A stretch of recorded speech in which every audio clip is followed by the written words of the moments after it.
Hey, how you doing? My name is Chris. Welcome to my shop. Take a guess what we're going to be talking about today. Yeah, finishing. But this is not going to be me telling you how to actually do finishing. That would take many hours. No, rather, I'm going to touch on some areas that maybe you're not familiar with, maybe give you a bit of an education on some things that you may not know about, and in the long run, possibly even save you some money. So if you're interested, stick around. Going to do a quick touch-up on finishing coming up next.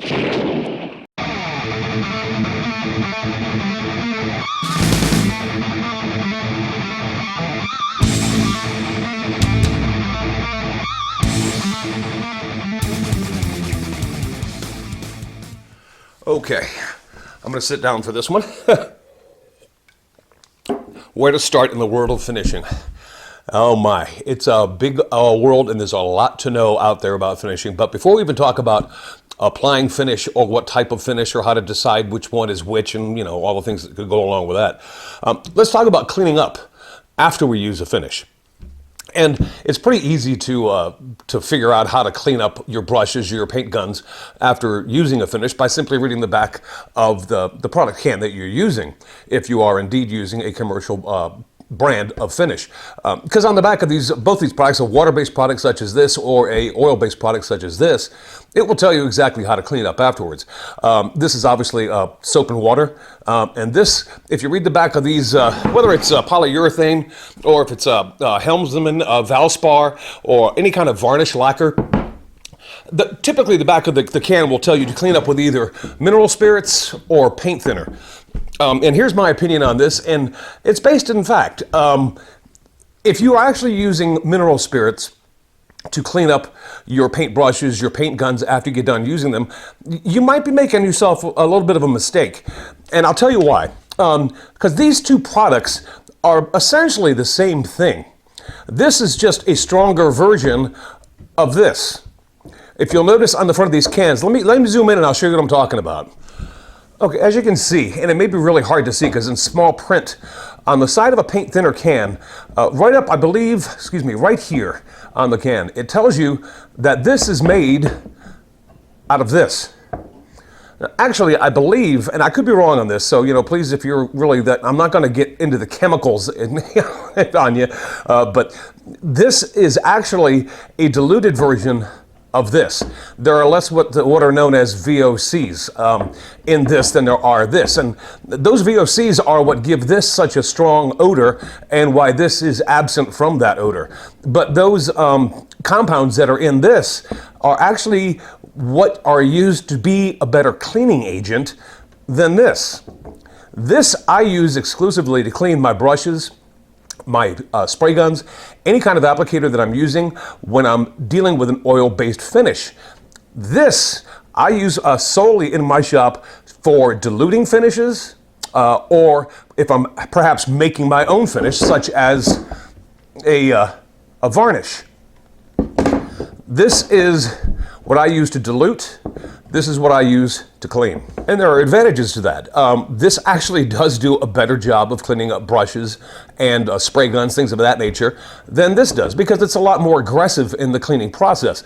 But the other benefit, and this is where it may save you some money, is if you go to your local store, and prices may vary depending on where you are, but in my local store, this can right here costs $10. This can costs $8. They're essentially the same thing. I mean, this says it's made out of mineral spirits. This is mineral spirits. This just does a better job of cleaning.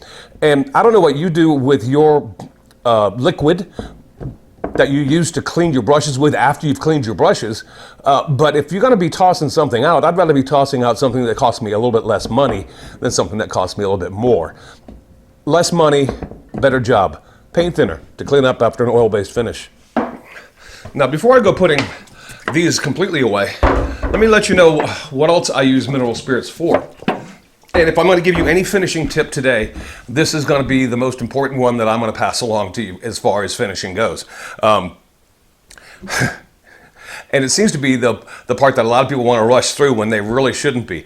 You spend so much time putting together an absolutely gorgeous project, and then people want to rush through the finishing process. And man, I'm telling you, if there's one step in making and building furniture pieces, whatever the case you may do, that is extremely important for you to slow down, it comes to finishing. And the first step in finishing is surface preparation. Prepare the surface for whatever finish you happen to be using. And there are different techniques to different types of finishes that you are using. I can't stress this enough. Nobody likes to sand. Sanding is extremely important when you're looking to put a finish on a piece. And typically you're going to spend the most of your time using a lower grit. And that is to get the surface level. The grits that follow that lower grit are doing nothing more than taking out the scratches that the lower grit initially put into your piece, and you gradually work that all the way up. And I use mineral spirits on a clean cloth rag while wearing a rubber glove, and I apply mineral spirits to the surface of my piece so I can look at it and see if there are any noticeable scratches that remain in the piece. And if there are, I'm not done surface prep. I need to go back and start sanding again. Use mineral spirits because it will give you a glimpse of what it's going to look like when you put a finish on the piece.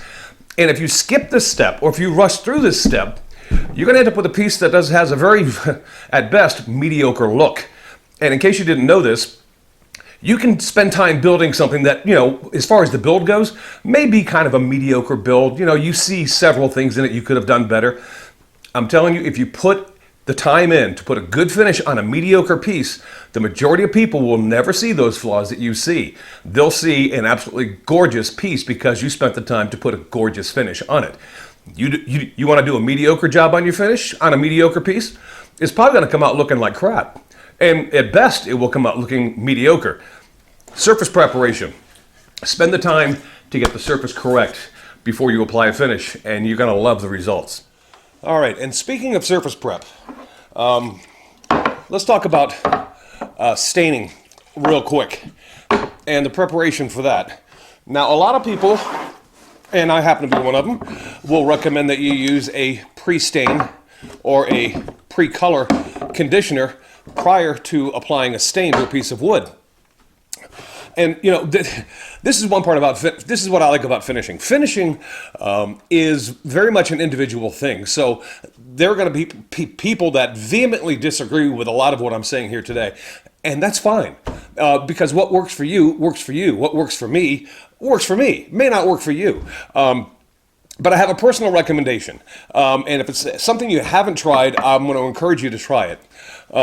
When staining a piece of wood, especially wood that is prone to blotching, you have a choice of the off-the-shelf stuff that you can buy, or there's a gentleman named Charles Neal that sells a pre-color conditioner.